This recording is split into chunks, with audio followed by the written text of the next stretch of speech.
행렬은 3D 그래픽스 또는 3D 수학에서 매우 이제 중요한 수학적 개념입니다. 그래서 행렬이 하는 역할이 뭐냐? 다양한 좌표계 사이에서의 역할이 있습니다.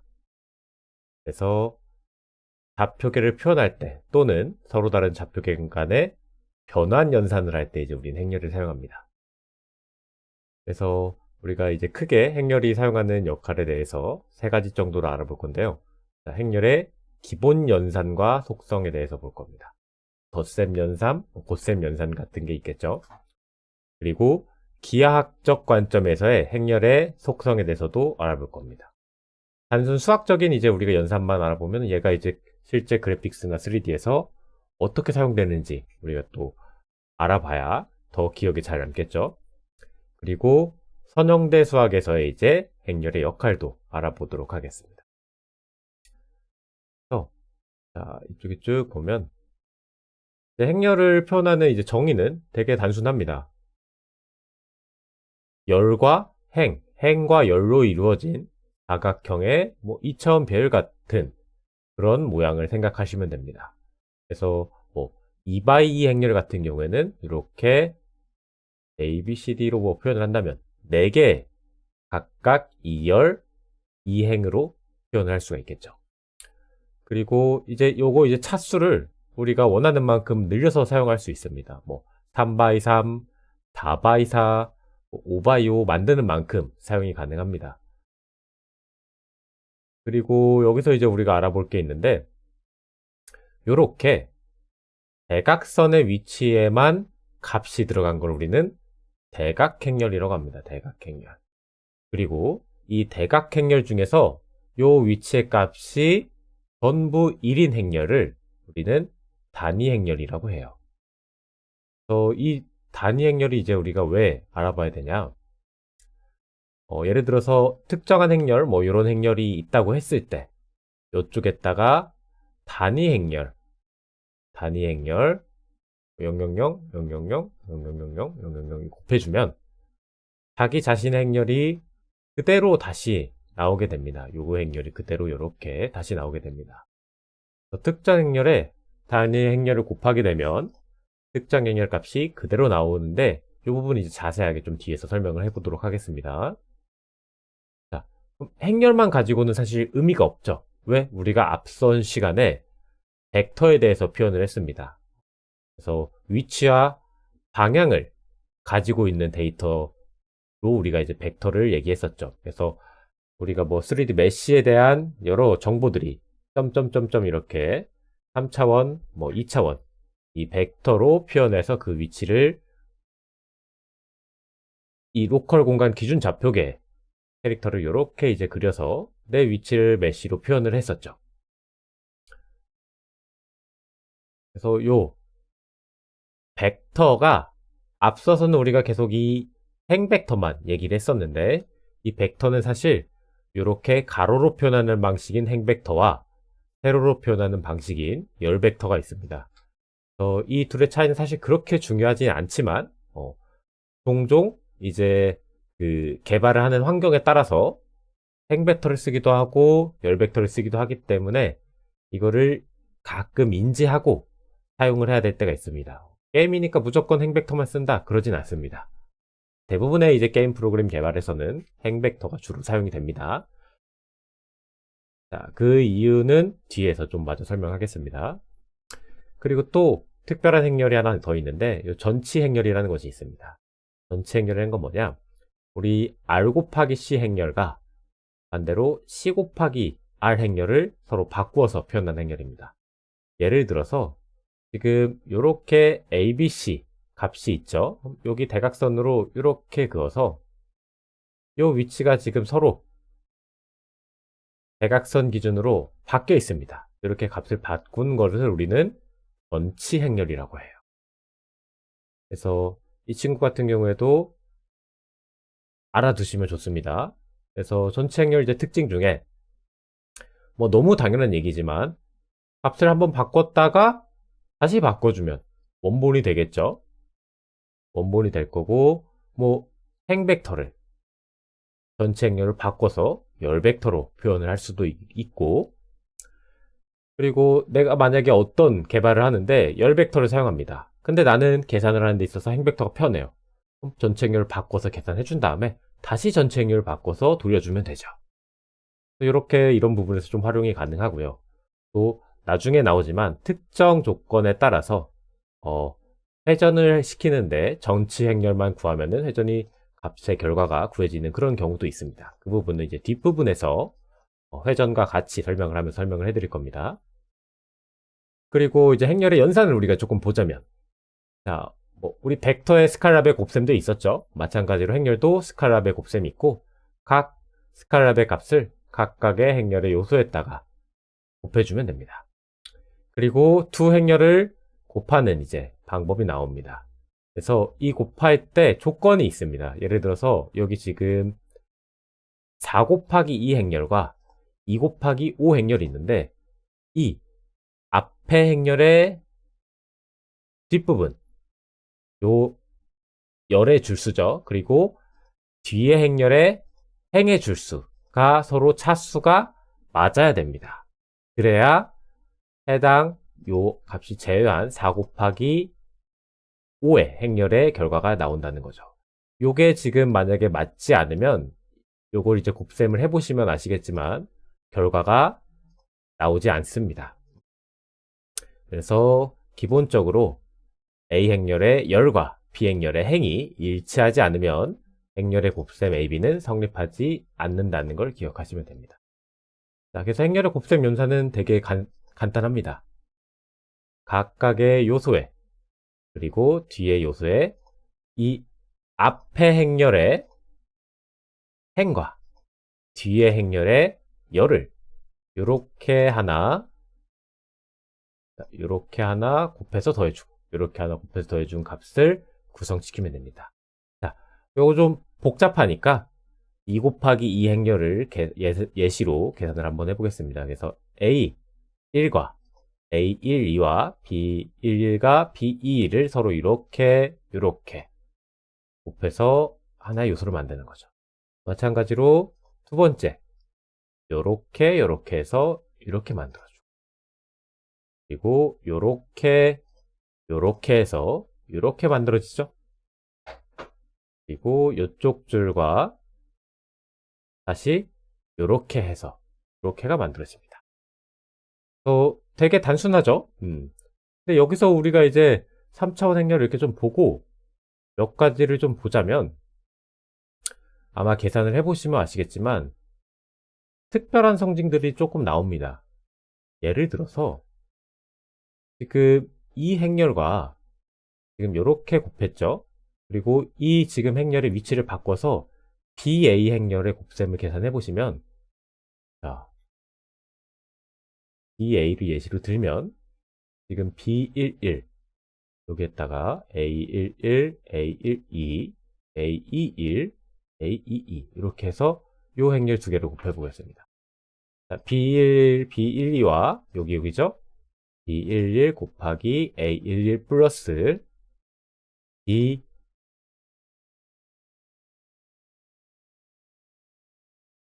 B12 곱하기 A 맞나? 맞죠? A21. 그러면 지금 여기에 요 값과 다시 지워서 잘 보세요. 이쪽의 요 값과 지금 이쪽의 요 값이 다릅니다. 값이 달라요. 지금 여기는 21이 들어갔죠? A에 21이 들어갔습니다. 그래서 이것을 이제 보시면 기본적으로 행렬에서 이제 나머지 법칙들은 대부분 성립을 하지만 제일 중요한 거는 보완 법칙이 성립하지 않는다는 겁니다. AB 행렬과 BA의 행렬이 값이 달라질 수 있다는 거예요. 그래서 이 부분들만 조금 자세하게 기억을 해두시면 됩니다. 자, 그래서 이렇게 쭉 지나갔을 때 우리가 이제 벡터와 행렬 간의 곱셈을 좀 볼 수 있겠죠. 그래서 XYZ 마찬가지로 M11, Y M22일, Z M31 해갖고 이렇게 하나 요소로 표현하고, 또 이렇게 값을 볼 수가 있습니다. 자, 근데 반대로 아까 여기 뒤에 행의 열과 열의 열과 행의 열이 뒤에 행의 열이 성립되지 않으면 계산할 수 없다 그랬죠. 여기서 이제 우리가 보여야 될 거는 한 가지 점을 봐야 될 게 첫 번째 결과로 나오는 이 벡터의 각 요소가 행렬의 여기 지금 여길 보세요. 지금 요거랑 그래서 요게 나왔죠. 각각 요렇게 곱했습니다. 근데 이 지금 공식을 보시면 어디서 많이 뵀던 공식이에요. 자, 아마 복습을 잘 하셨던 분들은 기억을 하시겠지만 자, 뭐냐? 벡터 XYZ랑 그렇죠? 벡터 M11, M21, M31이라고 이렇게 표현을 하면 두 벡터의 내적이 나와버립니다. 그렇죠? 그래서 첫 번째 결과로 나오는 벡터의 각 요소, 행렬의 단일행 또는 열이 있는 원래 벡터의 내적이라는 거죠. 그리고 두 번째로 행렬의 각 요소는 벡터의 각 요소의 여기 앞에를 이렇게 빼볼 수 있겠죠? 자, 요 벡터의 지금 뒤에 요 값이 이렇게 이상이 됐습니다. 그쵸? 아니면 반대로 생각해 볼 수도 있고요. 각 벡터의 요소에 곱해지는 가중치 같은 개념으로도 볼 수가 있습니다. 자, 세 번째로 두 벡터의 덧셈에 그쵸? 행렬의 곱수를 곱했을 때 각각의 분배 법칙, 아까 분배 법칙 성립이 했었죠. 분배 법칙이 성립한다는 걸 볼 수가 있다는 거죠. 자, 그러면 여기서 우리가 이제 제일 중요하게 봐야 될 게 뭐냐? 지금 보시면 전부 다 모든 연산이 곱셈 연산 기준이에요. 지금 값들을 보세요. 원각의 요소의 각각의 곱셈만에 이루어져서 값을 계산을 해주고 있습니다. 그래서 우리가 세종 행렬에다가 행렬의 덧셈을 하지 않고 행렬의 곱셈만을 이용해서 우리가 계산을 해주고 있죠. 자, 그 말인즉슨 앞임 변환이 아니라 선형 변환이라고 하는 겁니다. 우리가 앞서서 앞임 변환은 곱셈 또는 덧셈이 같이 있는 경우였고 선형 변환은 유일하게 덧셈을 사용하지 않고 곱셈만을 이용한 변환이라고 설명했었죠. 그래서 이 부분이 이제 우리가 3D 공간에서 벡터 또는 점을 공간 변환하는 데 있어서 사용되는 매우 중요한 점이라는 거예요. 조금 더 진행을 해보도록 하겠습니다. 앞서서 벡터를 표현할 때 행벡터와 열벡터가 있다고 그랬습니다. 일반적으로는 이제 행벡터를 많이 사용을 하지만 일반적으로 대부분의 산업에서는 열벡터가 많이 사용이 됩니다. 근데 이제 우리 3D 프로그래밍 상에서는 코드가 우리가 작성하는 코드 뭐 int a는 b, b는 c, 뭐 벡터의 v1의 x는 10, 또 v2의 y는 뭐 20, 뭐 이런 식으로 코드가 옆으로 작성이 됩니다. 그래서 우리 게임이나 이제 뭐 그래픽스를 이용하는 이제 프로그래밍에서는 행벡터를 사용하는 부분이 좀 이 코드 작성하는 이것과 좀 서로 가독성이 연결되는 부분이 있어서 행벡터를 사용해서 연산하는 경우가 좀 더 많습니다. 근데 이게 꼭 딱 정해진 건 아닙니다. 그래서 대부분 우리 다이렉트 X 같은 경우에는 주로 이제 게임 개발에 많이 사용이 되죠. 그래서 행벡터를 사용하고 있고요. 그리고 오픈GL 같은 경우에는 다양한 산업에서 사용되는 경우가 많습니다. 그래서 열벡터를 사용합니다. 물론 이제 이것도 우리가 잘 인지하고 계시다면 내가 열벡터를 행벡터로 바꿔서 사용이 가능할 거고 또 행벡터도 열벡터로 바꿔서 사용이 가능할 겁니다. 그럼 이제 앞서서 우리가 벡터의 단순한 속성과 연산에 대해서 좀 설명을 했었고 그럼 이게 이제 기하학적 관점에서 어떻게 사용이 되는지를 알아보면 될 것 같습니다. 그래서 보통 행렬은 선형 변환, 아까 얘기한 선형 변환에 대해서 사용이 되는 경우가 많은데 자, 선형 변환을 다시 한번 설명을 해드리자면, 자, 선형 변환이란 평행선을 보존하고 원점이 변하지 않는 변환입니다. 이 원점이 변하지 않는다는 게 중요한 겁니다. 자, 길이, 각도, 면적 같은 경우는 변환이 될 수 있지만, 자, 예를 들어서 우리가 0,0,0에다가 어떤 값을 곱하고 늘린다고 한들 얘는 0,0,0이 그대로 있습니다. 변하지가 않죠. 근데 우리가 덧셈을 하는 순간 이 0,0, 있던 점이 1로 이동을 해버리게 되는 거예요. 그래서 이 이동을 제외한 오로지 이런 것들에 대한 변환이 이루어진 걸 우리는 선형 변환이라고 얘기를 합니다. 우리가 이제 앞서서 행렬이 좌표 공간의 변환을 나타낸다고 얘기를 했는데, 자, 그럼 변환이라는 게 뭔지를 좀 생각을 해봅시다. 자, 3차원 공간에서 이 3D 공간의 행렬을 다시 한번 보도록 하겠습니다. 그리고 여기 나와 있는 이 친구들은, 자, 이 친구들, 자, XYZ의 좌표입니다. 그러면 우리 앞서서 표현한 기준 기저벡터가 되는 3차원 공간 요거 여기 1,0,0 이쪽 0,0,1 요쪽 0,1,0 요 기저벡터를 표현을 한 겁니다. 그래서 이 각각의 기저벡터에다가 우리가 임의의 행렬 m을 곱한다고 해봅시다. 그러면은 앞에 뒤에 뽑은 여기가 다 사라지니까 지금 여기 m1 M12, M13 요 값만 이렇게 표현이 되겠죠. 원래대로라면 여기 이렇게 이렇게 되겠지만. 그렇죠? 그리고 여기는 이제 Y 요 업벡터의 기준이 되는 기저벡터 행렬을 곱하면 이렇게 또 표현될 겁니다. 이쪽 줄만 값을 가져오겠죠. 그리고 이쪽 Z 기저벡터에 또 값을 표현하면 이렇게 가져와서 이렇게만 표현이 되겠죠. 자, 여기서 이 각각의 기저벡터 XYZ에다가 세 개의 행벡터 값을 각 기저벡터에 곱한다고 합시다.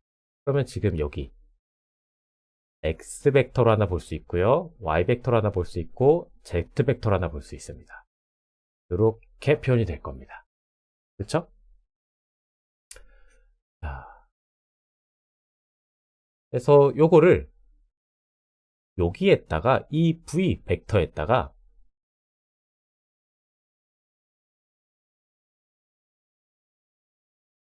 자, 요게 아니죠 지금? 요게 아니고 다시 한번 설명을 해보자면 벡터 V가 있다고 했을 때 그쵸? V의 XYZ에 우리 IJK를 곱해서 더해준 벡터를 이제 우리가 표현을 할 수가 있겠죠.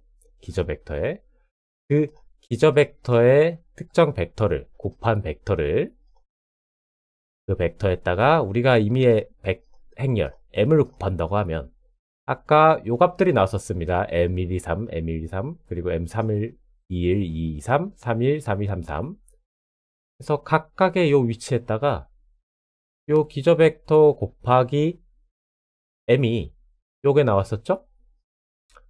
그래서 요 값을 이렇게 곱한 걸 표현할 수 있겠죠. 자, 그렇게 되면 여기 지금 여기를 PQR로 바꿔서 표현을 해봅시다. 그럼 이제 마찬가지로 이렇게 돼서 이렇게 표현될 수가 있죠. 그러면 이거를 이제 결과적으로 우리가 놓고 봤을 때 이쪽에서 기저벡터를 우리가 앞서서 이용해서 벡터를 변환시키는 걸 한번 했었죠. 벡터 시간에. 마찬가지로 기저벡터 대신에 이 행렬의 PQR 이 부분이 기저벡터처럼 작용을 하고 있습니다. 그 말인즉슨 이 값에 의해서 내 벡터가 기저벡터가 바뀐 것처럼 변환이 될 수 있다는 얘기죠. 이 부분 우리 앞서서 여기 게임 수학 그렇죠? 여기 다양한 좌표 공간 이쪽에서 우리가 기저벡터 요거 로봇 예시로 표현을 했었습니다. 요거죠. 그래서 이 업 벡터, 라이트 벡터를 우리가 회전시켜서 이 기저 벡터를 이렇게 바꿔가지고 이 위치의 좌표를 구했었지 않았습니까? 마찬가지입니다. 행렬 자체가 지금 여기 자세히 보시면 결과적으로 기저 벡터처럼 작용을 하고 있다라는 것을 우리가 유추할 수 있습니다. 그 말인즉슨, 자, 뭐 이제 계산을 한번 이렇게 예시로 돌려보자고 하면, 원래 요 2차원 벡터로 좀 편하게 보겠습니다. 요렇게 1,0, 0,1인 기저 벡터가 내가 특정 이 행렬을 곱해줌으로 인해서 요렇게 바뀐 걸 우리가 볼 수 있는 거죠. 원점은 그대로 있습니다.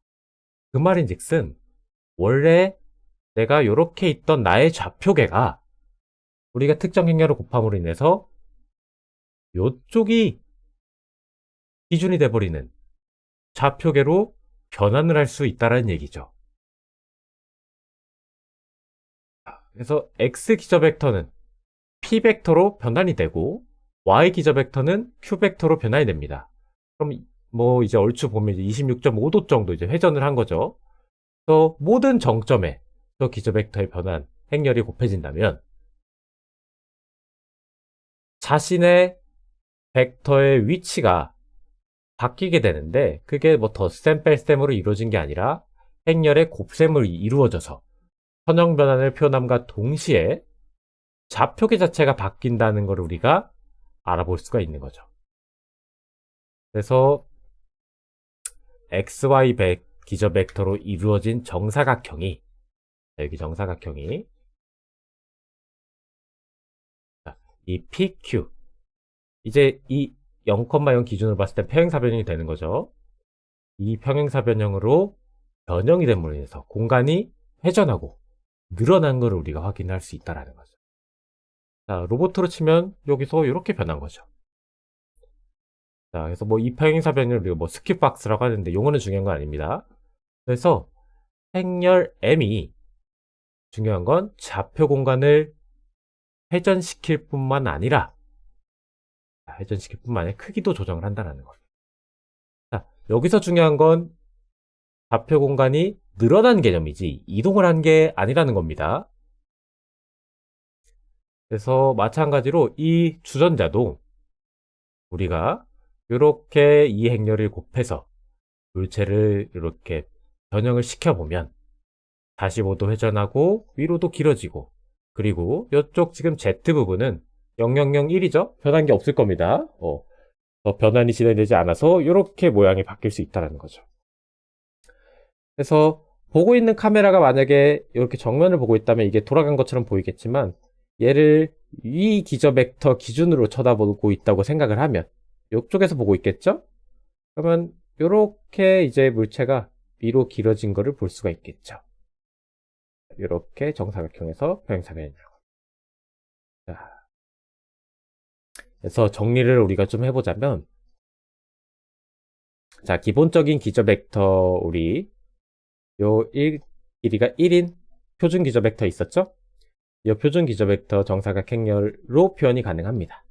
해석될 수 있고, 자, 새로운 좌표 공간으로 변환하려면 벡터에 우리가 원하는 좌표 공간을 이루는 행렬을 곱하면 된다는 겁니다. 행렬을 이용한 좌표 공간의 변화는 원점이 바뀌지 않죠. 늘어나는 개념입니다. 늘어나고 회전하는 거죠. 그래서 이동을 시키지 않기 때문에 앞인 변환이 아니라 선형 변환이라는 거죠. 선형 변환은 직선을 유지하고 평행성을 유지합니다. 각도, 길이, 면적, 볼륨 같은 경우를 이제 행렬의 곱수로 변환을 할 수 있다는 거죠. 그리고 여기서 중요한 게 0벡터에 특정 뭐 행렬을 곱하면 결과는 0이 나오겠죠. 모든 요소가 0이니까. 근데 이게 뭐 아무 의미 없는 결과처럼 보이지만 이게 기하학적 관점으로 보시면 어떤 좌표 공간에서 변환을 하더라도 행렬 곱수로 변환을 진행을 한다면 원점에 대한 것이 유지가 된다라는 점입니다. 그래서 요게 선형 변환을 의미한다라는 거죠.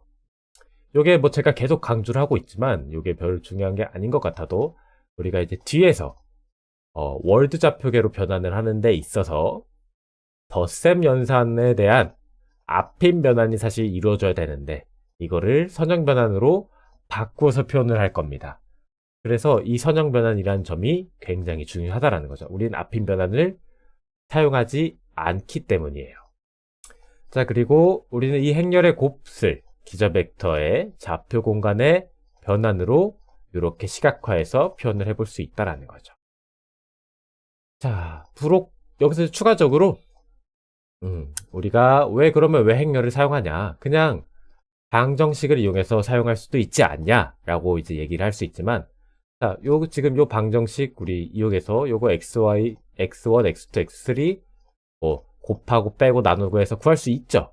여기 뭐 xyz라고 해서 3차 방정식, 뭐 2차 방정식, 1차 방정식 우리 개수 구하는 거, xyz 미지수 구하는 거 중학생 때 많이 해봤습니다.